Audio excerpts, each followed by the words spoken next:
बाप द्वारा भक्ति का फल लेने वाले बाबा के बच्चों को ओम शांति। आज 1 अप्रैल 2026 की प्रातः मुरली है। सबसे पहले हम आज की मुरली से मुख्य पॉइंट सुनते हैं। आज प्यारे बाबा ने कहा है, बाप जो है जैसा है तुम बच्चों में भी नंबरवार पहचानते हैं। अगर सब पहचान लें तो बहुत भीड़ मच जाए। चारों ओर प्रत्यक्षता का आवाज़ तब फैलेगा जब मनुष्यों को पता पड़ेगा कि स्वयं भगवान इस पुरानी दुनिया का विनाश करा के नई दुनिया स्थापन करने आए हैं। हम सबकी सद्गति करने वाला बाप हमें भक्ति का फल देने आया है। यह निश्चय हो तो प्रत्यक्षता हो जाए, चारों ओर हलचल मच जाए। बाबा ने कहा है, तकदीरवान बनने के लिए एक बाप से सच्चा सच्चा लव रखना है। लव रखना माना कदम कदम एक की ही सीमत पर चलते रहना। रोज पुण्य का काम अवश्य करना है। सबसे बड़ा पुण्य है सबको बाप का परिचय देना। बाबा ने कहा, अपनी वृत्ति के परिवर्तन से दृष्टि को दिव्य बनाओ तो दृष्टि द्वारा अनेक आत्माएं अपने यथार्थ रूप, यथार्थ घर तथा यथार्थ राजधानी देखेंगी। ऐसा यथार्थ साक्षात्कार कराने के लिए वृत्ति में जरा भी देह अभिमान की चंचलता न हो तो वृत्ति के सुधार से दृष्टि दिव्य बनाओ, तब यह सृष्टि परिवर्तन होगी। देखने वाले अनुभव करेंगे कि यह नैन नैन नहीं, लेकिन यह नैन साक्षात्कार के साधन बन जाएंगे। सेवा की उमंग उत्साह के साथ बेहद की वैराग्य वृत्ति ही सफलता का आधार है। बाबा ने कहा, मधुरता वालों को सभी महान रूप से देखते हैं, तो यह मधुरता का विशेष गुण हर बच्चे में होना चाहिए। मधुरता की मधु जिनके साथ है उन्हें हर कार्य में सफलता ही सफलता है। अब परमात्मा के अनमोल महावाक्यों को विस्तार से सुनते हैं। ओम शांति। आज 1 अप्रैल 2026 की प्रातः मुरली है। आज प्यारे बाबा ने कहा है, मीठे बच्चे, बाप जो है जैसा है तुम बच्चों में भी नंबरवार पहचानते हैं। अगर सब पहचान लें तो बहुत भीड़ मच जाए। आज का प्रश्न है, चारों ओर प्रत्यक्षता का आवाज़ कब फैलेगा? उत्तर में बाबा ने कहा है, पहला है जब मनुष्यों को पता पड़ेगा कि स्वयं भगवान इस पुरानी दुनिया का विनाश करा के नई दुनिया स्थापन करने आए हैं। दूसरा, हम सबकी सद्गति करने वाला बाप हमें भक्ति का फल देने आया है। यह निश्चय हो तो प्रत्यक्षता हो जाए, चारों ओर हलचल मच जाए। आज का गीत है, जो पिया के साथ है। ओम शांति। बच्चों ने गीत की 2 लाइन सुनी, जो पिया के साथ है। अब पिया कौन है यह दुनिया नहीं जानती। भल ढेर बच्चे हैं, उनमें भी बहुत हैं जो नहीं जानते हैं कि किस प्रकार से बाप को याद करना चाहिए। वह याद करने नहीं आता, घड़ी घड़ी भूल जाते हैं। बाप समझाते हैं, बच्चे अपने को आत्मा समझो, हम बिंदी हैं। बाप ज्ञान का सागर है, उनको ही याद करना है। याद करने की ऐसी प्रैक्टिस पड़ जाए जो निरंतर याद ठहर जाए। पिछाड़ी में यही याद रहे कि हम आत्मा हैं। शरीर तो है, परंतु यह ज्ञान बुद्धि में रखना है कि हम आत्मा हैं। बाप का डायरेक्शन मिला हुआ है। मैं जो हूँ उस रूप में कोई बिरला याद करते हैं। देह अभिमान में बच्चे बहुत आ जाते हैं। बाप ने समझाया है, कोई को भी जब तक बाप का परिचय नहीं दिया है तब तक कुछ भी समझ नहीं सकेंगे। पहले तो उन्हों को यह मालूम पड़े कि वह निराकार हमारा बाप गीता का भगवान है। वही सर्व का सद्गति दाता है। वह इस समय सद्गति करने का पाठ बजा रहे हैं। इस पॉइंट में निश्चय बुद्धि हो जाएं तो फिर जो भी इतने साधु संत आदि हैं सब 1 सेकंड में आ जाएं। भारत में बड़ा हंगामा मच जाए। अभी मालूम पड़ जाए कि यह दुनिया विनाश होने वाली है। इस बात का निश्चय हो जाए तो बम्बई से लेकर आबू तक क्यों लग जाए, लेकिन इतना जल्दी कोई को निश्चय नहीं हो सकता। तुम जानते हो विनाश होना है, यह सब घोर निद्रा में सोए ही रहने हैं। फिर अंत समय तुम्हारा प्रभाव निकलेगा। मासी का घर नहीं है जो इस बात में निश्चय हो जाए कि गीता का भगवान परम पिता परमात्मा शिव है। यह प्रसिद्ध हो जाए तो सारे भारत में आवाज़ हो जाए। अभी तो तुम एक को समझाएंगे तो दूसरा कहेगा तुमको जादू लग गया है। यह झाड़ बहुत धीरे धीरे बढ़ना है।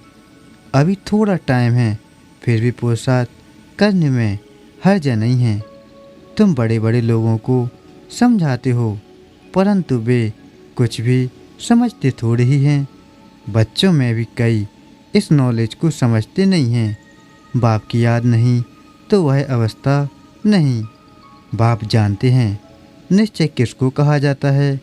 अभी तो कोई 1-2% भी मुश्किल बाप को याद करते हैं। भले यहाँ बैठे हैं बाप के साथ, वह लब नहीं रहता। इसमें लब चाहिए, तकदीर चाहिए। बाप से लब हो तो समझें, हमको कदम कदम सीमत पर चलना है। हम विश्व के मालिक बनते हैं। आधा कल्प का देह अभिमान बैठा हुआ है, सो अब देही अभिमानी बनने में बड़ी मेहनत लगती है। अपने को आत्मा समझ मोस्ट बिलवेड बाप को याद करना। मासी का घर नहीं है, उनके चेहरे में ही रौनक आ जाए। कन्या शादी करती है, जेवर आदि पहनती है तो चेहरे में एकदम खुशी आ जाती है, परंतु यहाँ तो साजन को याद ही नहीं करते तो वह शकल मुरझाई हुई रहती है। बात मत पूछो। कन्या शादी करती है तो चेहरा खुशनुमा हो जाता है। कोई की तो शादी के बाद भी शकल मुर्दे जैसी रहती है। किस्म किस्म के होते हैं। कोई तो दूसरे घर में जाकर मूंछ पड़ती हैं, तो यहाँ भी ऐसे हैं। बाप को याद करने की मेहनत है। यह गायन अंत का है कि अतीन्द्रिय सुख गोपी वल्लभ के गोप गोपियों से पूछो। अपने को गोप गोपी समझना और निरंतर बाप को याद करना, यह अवस्था होनी है। बाप का परिचय सबको देना है। बाप आया हुआ है, वो वर्षा दे रहे हैं, इसमें सारी नॉलेज आ जाती है। लक्ष्मी नारायण ने जब 84 जन्म पूरे किए, तब बाप ने अंत में आकर उनको राजयोग सिखाकर राजाई दी। लक्ष्मी नारायण का यह चित्र है नंबर 1। तुम जानते हो उन्होंने आगे जन्म में ऐसे कर्म किए हैं, वह कर्म अब बाप सिखला रहे हैं। कहते हैं मन मना भव, पवित्र रहो, कोई भी पाप मत करो, क्योंकि तुम अभी स्वर्ग के मालिक पुण्य आत्मा बनते हो। आधा कल्प माया रावण पाप कराती आई है। अब अपने से पूछना है, हमसे कोई पाप तो नहीं होता है। पुण्य का काम करते रहते हैं, अन्नों की लाठी बने हैं। बाप कहते हैं मन मना भव। यह भी पूछना होता है कि मन मना भव किसने कहा। वह कहेंगे श्री कृष्ण ने कहा। तुम मानते हो परम पिता परमात्मा शिव ने कहा। रात दिन का फर्क है। शिव जयंती के साथ है गीता जयंती, गीता जयंती के साथ श्री कृष्ण जयंती। तुम जानते हो हम भविष्य में प्रिंस बनेंगे। बेगर टू प्रिंस बनना है, यह एम ऑब्जेक्ट ही राजयोग की है। तुम सिद्ध कर बताओ कि गीता का भगवान श्री कृष्ण नहीं था, वह तो निराकार था, तो सर्वव्यापी का ज्ञान उड़ जाए। सर्व का सदगति दाता पतित पावन बाप है। कहते भी हैं कि वह लिबरेटर है, फिर सर्वव्यापी कह देते। जो कुछ बोलते हैं समझते नहीं हैं। धर्म के बारे में जो आता है बोल देते हैं। मुख्य धर्म है 3, देवी देवता धर्म तो आधा कल्प चलता है। तुम जानते हो बाप ब्राह्मण देवता क्षत्रिय धर्म स्थापन करते हैं। यह दुनिया नहीं जानती। वह तो सत्य को ही लाखों वर्ष कह देते हैं। आदि सनातन देवी देवता धर्म हैं सबसे ऊंचा, परंतु यही अपने धर्म को भूल इरिलीजियस बन पड़े हैं। क्रिश्चियन लोग अपने धर्म को नहीं छोड़ते। वह जानते हैं क्राइस्ट ने हमारा धर्म स्थापन किया था। इस्लामी, बौद्धी, फिर क्रिश्चियन, यह है मुख्य धर्म। बाकी तो छोटे छोटे बहुत हैं। कहाँ से वृद्धि हुई यह कोई नहीं जानता। मोहम्मद को अभी थोड़ा समय हुआ है। इस्लामी पुराने हैं, क्रिश्चियन भी मशहूर हैं, बाकी तो कितने ढेर हैं। सबका अपना अपना धर्म है, अपना भिन्न भिन्न धर्म, भिन्न भिन्न नाम हैं। तो मूझ गए हैं। यह नहीं जानते कि मुख्य धर्मशास्त्री 4 हैं। इसमें डीटीज्म, ब्राह्मणिज्म भी आ जाते हैं। ब्राह्मण सो देवता, देवता सो क्षत्रिय, यह किसको पता नहीं। गाते हैं ब्राह्मण देवताय नमः। परम पिता ने ब्राह्मण देवता क्षत्रिय धर्म की स्थापना की। अक्षर है, परंतु पढ़ते हैं ऐसे जैसे तोते। यह है कांटों का जंगल, भारत गार्डन ऑफ फ्लावर था। यह भी मानते हैं, परंतु वह कब, कैसे, किसने बनाया, परमात्मा क्या चीज़ है, यह कोई नहीं जानते। तो अर्पण हो गए ना। इसलिए यह लड़ाई झगड़े आदि हैं। सब भक्ति में खुश होते रहते हैं। अब बाप आए हैं सोंजरा करने, सेकंड में जीवन मुक्ति बना देते हैं। ज्ञान अंजन सतगुरु दिया, अज्ञान अंधेर विनाश। अभी तुम जानते हो हम सोंजरे में हैं। बाप ने तीसरा नेत्र दिया है। भल देवताओं को तीसरा नेत्र दिखाते हैं, परंतु अहत नहीं जानते। वास्तव में तीसरा नेत्र तुमको है। उन्होंने फिर दे दिया है देवताओं को। गीता में ब्राह्मणों की कोई बात नहीं। उसमें तो फिर कौरव पांडववादी की लड़ाई, घोड़े गाड़ी आदि लिख दी है। कुछ भी समझते नहीं। तुम समझाएंगे तो कहेंगे तुम शास्त्रों आदि को नहीं मानते। तुम कह सकते हो हम शास्त्रों को मानते क्यों नहीं हैं। जानते हैं यह सब भक्ति मार्ग की सामग्री है, गाया हुआ है। ज्ञान और भक्ति। जब रावण राज्य होता है तब भक्ति शुरू होती है। भारतवासी वाम मार्ग में जाकर धर्म भ्रष्ट और कर्म भ्रष्ट बन जाते हैं। इसलिए अब हिंदू कहला दिया है, पतित बन गए हैं। पतित किसने बनाया? रावण ने। रावण को जलाते भी हैं, समझते हैं यह परंपरा से चला आता है। परंतु सतयुग में तो रावण राज्य ही नहीं था। कुछ भी समझते नहीं। माया बिल्कुल ही पत्थर बुद्धि बना देती है। पत्थर से पारस बाप ही बनाते हैं। जब आयरन एज में आए तब तो आकर गोल्डन एज स्थापन करें। बाप समझाते हैं, फिर भी बड़ा मुश्किल किसकी बुद्धि में बैठता है। तुम कुमारियों की अब सगाई होती है, तुमको पटरानी बनाते हैं। तुमको भगाया, अर्थात तुम आत्माओं को कहते हैं तुम मेरे थे, फिर तुम मुझे भूल गए हो। देह अभिमानी बन माया की बन गए हो। बाकी भगाने आदि की तो बात नहीं है। माँ में कम याद करो, याद की ही मेहनत है। बहुत देह अभिमान में आकर विकर्म करते हैं। बाप जानते हैं यह आत्मा मुझे याद ही नहीं करती है। देह अभिमान में आकर बहुत पाप करते हैं तो पाप का घड़ा 100 गुना भर जाता है। औरों को रास्ता बताने के बदले खुद ही भूल जाते हैं और ही जास्ती दुर्गति को पा लेते हैं। बहुत ऊंची मंजिल है, चढ़े तो चाखे बैकुंठ रस, गिरे तो चकनाचूर। यह राजा स्थापन हो रही है। इसमें फर्क देखो कितना पड़ जाता है। कोई तो पढ़कर आसमान पे चढ़ जाते हैं, कोई पट पे पड़ जाते हैं। बुद्धि डल होती है तो पढ़ नहीं सकते हैं। कोई कोई कहते हैं बाबा हम किसको समझा नहीं सकते हैं। कहता हूँ अच्छा, सिर्फ अपने को आत्मा समझो, मुझ बाप को याद करो तो मैं तुमको सुख दूंगा। परंतु याद ही नहीं करते हैं। याद करें तो औरों को याद दिलाते रहें। बाप को याद करें तो पाप नष्ट हो जाएं। उनकी याद बगैर तुम सुखधाम में जा नहीं सकते हो।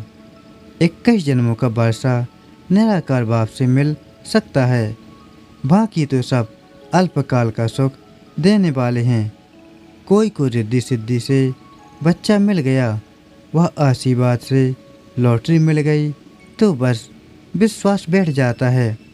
कोई को 2-4 करोड़ फायदा हो जाएगा, बस बहुत महिमा करेंगे। परंतु वह तो है अल्पकाल के लिए।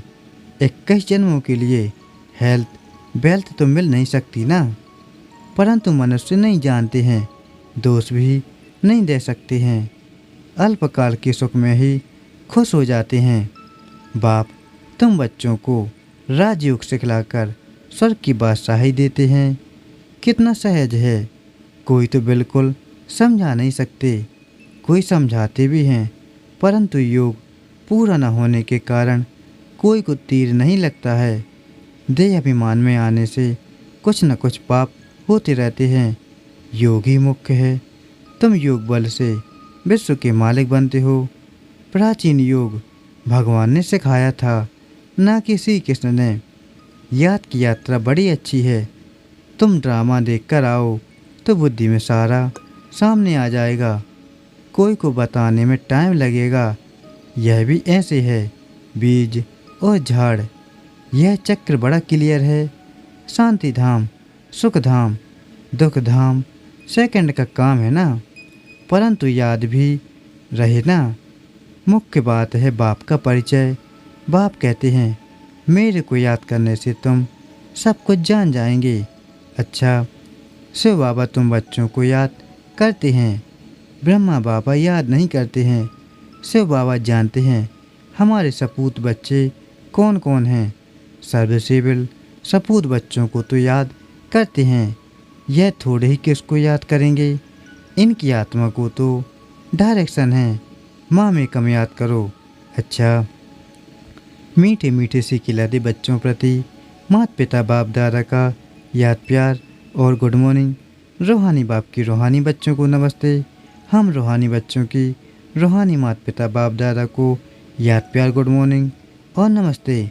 शुक्रिया बाबा, आपका पद्म पद्म गुना शुक्रिया। आज धारणा के लिए मुख्य सार है। पहला है तकदीरवान बनने के लिए एक बाप से सच्चा सच्चा लव रखना है। लव रखना माना कदम कदम एक की ही सीमत पर चलते रहना। दूसरा है रोज पुण्य का काम अवश्य करना है। सबसे बड़ा पुण्य है सबको बाप का परिचय देना, बाप को याद करना और सबको बाप की याद दिलाना। आज का दिव्य वरदान है अपनी दृष्टि और वृत्ति के परिवर्तन द्वारा सृष्टि को बदलने वाले साक्षात्कार मूर्त भाव। अपनी वृत्ति के परिवर्तन से दृष्टि को दिव्य बनाओ तो दृष्टि द्वारा अनेक आत्माएं अपने यथार्थ रूप, यथार्थ घर तथा यथार्थ राजधानी देखेंगी। ऐसा यथार्थ साक्षात्कार कराने के लिए वृत्ति में जरा भी देह अभिमान की चंचलता न हो तो वृत्ति के सुधार से दृष्टि दिव्य बनाओ, तब यह सृष्टि परिवर्तन होगी। देखने वाले अनुभव करेंगे कि यह नैन नहीं, लेकिन यह एक जादू की दिव्या है। यह नैन साक्षात्कार के साधन बन जाएंगे। आज का स्लोगन है सेवा की उमंग उत्साह के साथ बेहद की वैराग्य वृत्ति ही सफलता का आधार है। आज के लिए प्यारे बाबा का व्यक्त इशारा है महान बनने के लिए मधुरता और नम्रता का गुण धारण करो। मधुरता के गुण को धारण करने वाला यहाँ भी महान बनता है और वहाँ भी मर्तबा पाता है। मधुरता वालों को सभी महान रूप से देखते हैं, तो यह मधुरता का विशेष गुण हर बच्चे में होना चाहिए। मधुरता की मधु जिनके साथ है उन्हें हर कार्य में सफलता ही सफलता है। उनके जीवन से असफलता मिट जाएगी। अच्छा, ओम शांति। शुक्रिया बाबा। ओम शांति।